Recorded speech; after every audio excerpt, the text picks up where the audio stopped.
solicited the support of the commissioners and directors of the Commission for Agbamuche until the appointment of a substantive chairman. Yakubu's tenure as INEC chairman ends in October. So that's where we begin. And this is as recent as it possibly can be. Now, we know that the INEC chairman's tenure was always going to end. It was just a matter of time. And now we're literally counting down minutes. And so, naturally, there will be an appointment of another chairman. That chairman will take us through 2027. That means whoever is appointed now will be the INEC chairman ahead of the next election. The election everyone is talking about. The election that would likely be President Tinubu's second tenure if he wins. The same election everyone is asking Goodluck Jonathan to either contest or not contest. The one that they are asking Atiku not to contest. The same one they are asking if Peter Obi is with Labour or ADC. That election. So the INEC chairman is very important, especially for this election. As every INEC chairman is important for their elections. Yeah, we understand the responsibility of that office. But now, stakeholders are asking that the president no longer be responsible for the appointment and nomination of the chairman of INEC. So who should? Well, they say it should be with the political parties. Rauf Aregbesola, National Secretary of the African Democratic Congress, ADC, and former Osun State Governor, has called for significant reforms in the appointment process of INEC leadership. He proposed that political parties with at least 5 members in the National Assembly should have the authority to nominate individuals to head the electoral body. Aregbesola emphasized that with the current system, where the sitting president nominates the INEC chairman, it is fundamentally flawed and undermines public confidence. He argued that involving a broader spectrum of political parties in the selection process would ensure fairness and transparency, addressing perceptions of bias in the electoral system. So that is Aregbesola and by extension the ADC's position. But they're not alone on that mountain. IPAC, the Inter-Party Advisory Council representing Nigeria's registered political parties, proposed the establishment of an independent body to appoint the INEC chairman. National commissioners and secretary, this body will comprise of representatives from all registered political parties, civil society organizations, National Judicial Council, and a joint committee of the National Assembly. IPAC argues that removing the executive control over INEC's appointment will strengthen the commission's neutrality and enhance the integrity of Nigeria's elections.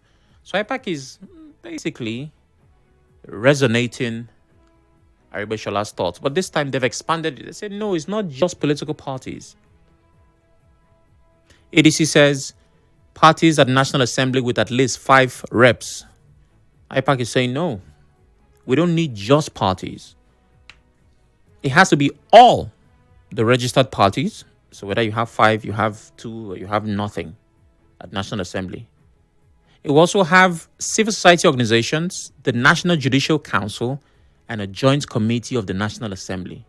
They will nominate heads. Now, you know that INEC has different commissioners here and there, besides the INEC chairman, the leadership. Also, former presidents, I added S, so it's more than one, Olusegun Obasanjo and Goodluck Jonathan, have also spoken about the president nominating and appointing the INEC chairman.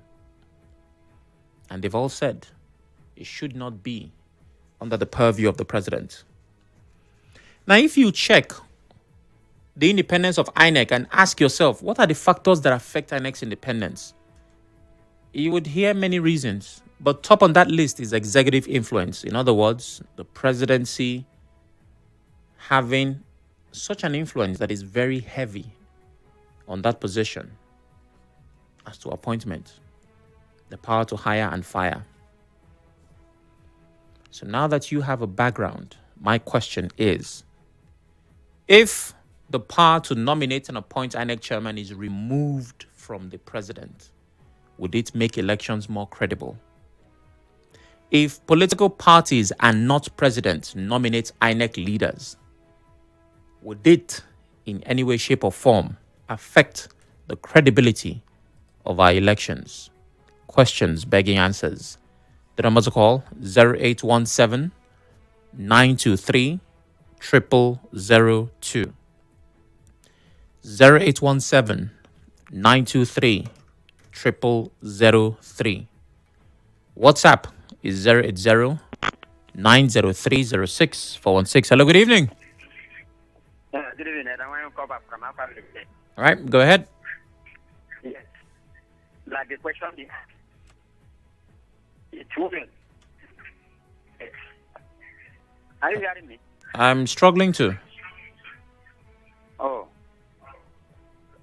That one? Yes, go ahead, but turn off the radio in the background, please. Okay, let me turn it, please. I'm interested in this matter. Okay. The radio is high. Let me. Oh, my. Okay. Yeah, go ahead. Go on now. Yes, please. Yes, don't worry. Don't be annoyed. Go ahead.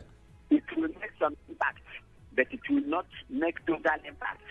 How so? Whether you another president has a hand in this regret and all that. With the Senate president, everything. Even if the Senate political parties, right back another one, should nominate political parties, there must be a hand to arrowhead to say it must be this person. So those who not, they'll just be in the figurehead. The president is still in charge. He's going to point through back down to them, and it must be the person he recommended. Okay. And this is for the political arena. That's not a reform. All right, thank you, Elder Wanyawo. It was breaking at some point, but you've made your point. INEC will still dance to the tune of the president. This is because he who pays the piper dictates the tune.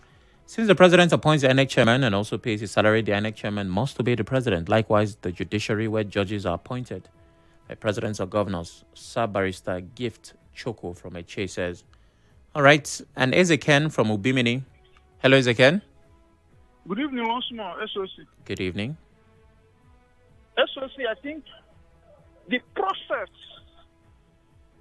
for now may only give a signal of threat to the incumbent president or governors.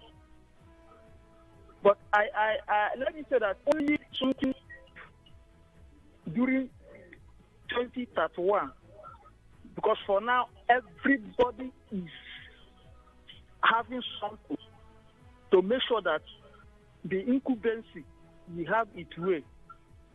So if you ask me, anybody acting as the INEC chairman will still dance to the tone of the ruling party. Thank you very much. All right, thank you very much. Calling from movement. Maria from Okrika, good evening. Hello, Sammy, good evening. Good evening. Yeah, this is the Okrika woman. Yeah, go ahead. You know, I've always talked about this, the president appointing the INEC chairman, the chief justice of the federation, and the inspector general, all those people that conduct elections, all those heads, top people that are involved in the electoral processes. These are the people that are appointed by the president. So what do you expect? Now, the president is not even expected to, nobody gives him the kind of person we want, He appoints whoever he wants. Well, as for the judicial system, all those people, sometimes they say it's according to hierarchy, but trust me, sometimes they bypass all these things. Even in the secretariat, they bypass. You see that sometimes that's when we see compulsory retirement. They just retire people that they don't want, people that are ahead of the person they actually wanted, especially persons from their tribe, and they retire them and just appoint their own persons. So how do you expect? You see all these politicians coming out to say, if Jonathan contest, they will lose, nothing will happen to them, because they know that every system, all systems, in the country is wrapped in their palm. But you ask the question, Sammy, if the president is not allowed to appoint the next chairman, will he go, will he give us a credible election? Well, I think it's a starting point, Sammy, because if Let me add, if we choose the office, it just these are just suggestions. It's not as if the president will allow it that they want to change the constitution or want to do one or two. People are just suggesting here and there. It is at the president's prerogative to either accept or refuse it. But trust me, Sammy, he will never accept it. In fact, if most presidents even appoint, it is even only Jonathan that has done something different. Presidents appoint elect chairmen, from their own tribe, that would just definitely, tilt and sympathetic to them, based on tribe. These are people who have tribal and big. I'm sorry to use that word, but this one, yeah, they appoint all those positions that will ensure their second tenure. Trust me, they go for their tribe. Look at President Tinubu. Even Buhari was there. Exactly what he did, exactly what he's doing. So trust me, they are just mere wishes. But I don't think the president would accept it. But let's just hope. Who knows? But trust me, he will never allow it. They will not accept it. All right. But let's just keep speculating and keep guessing and keep hoping. Thank you, Miriam. Thank you. Thank you. We take a break. After that break, we talk. Stay with us.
questions. Do you think that if nomination and appointment of INEC chairman was taken away from the president, it will affect the credibility of our elections?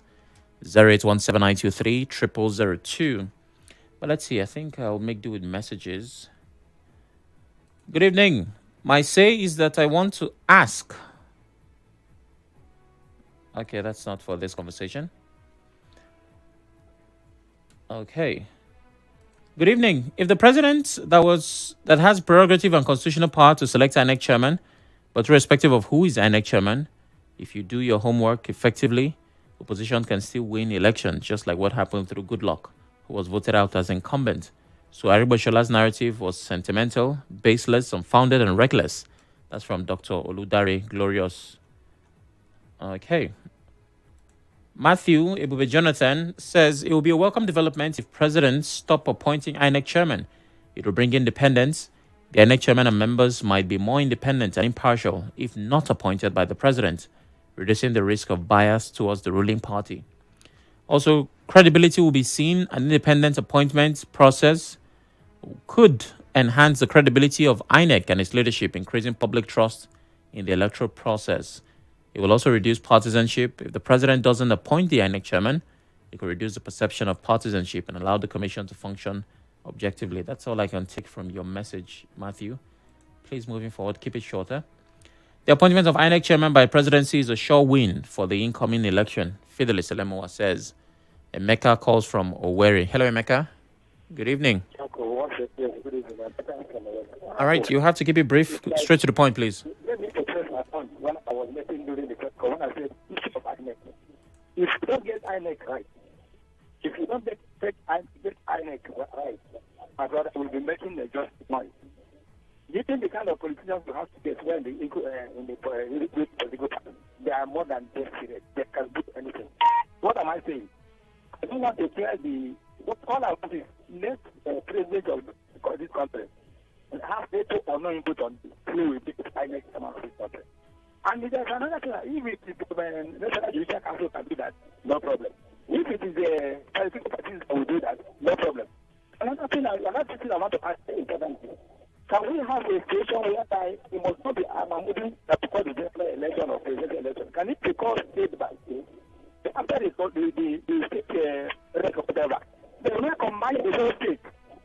So the issue of any chairman will tell the wherever right, they ask to do it. When we have the situation whereby state by state we call the presidential result, then they will combine us with the two of INEC chairman within now to give the comprehensive. All right, thank you very much. No matter how you look at it, you definitely need a chairman at the national, regardless of what kind of reform. And right now we have, I believe, professors who helped to announce the results for states. Lebari, good evening. Yeah, good evening, my brilliant brother, the temple of the press on against Sam. Good evening. Yeah, to answer your question, my answer is yes. And I will do the same part with the IPA, but I will beg to differ in this way. If those parties mentioned by IPA can form the electoral body, where we, the electorate, we now vote for whoever that will be the INEC chairman, I think that will be a right way to go. And it will have sole authority and power to exercise and execute the election without any influence of the executive power. Let we, the electorate, choose who will be the INEC chairman through the people recommended by IPAC. I think that will be okay by me. All right. Thank you very much. Promise from Rumodumaya, you're my final caller. Please go ahead. Yes, Sam, good evening once again. Good evening. Yes, Sam, please, what is the name of the acting chairman, the new acting chairman? Agbamuche. Okay, Pamuche. It's a welcome development, my brother. I would just pray that he should be credible, he should be honest to Nigerians, because so many persons now believe that INEC has failed them. So many persons, I don't think, we just pray that 2027 election, that people should come out to vote. People have lost trust in INEC. But you should just come back and renew that hope. Just. Oh, my. All right. Well, I would say call back if you can, but I can't say that now. I'm literally down to seconds. I believe I'll have a guest join me shortly to have conversation.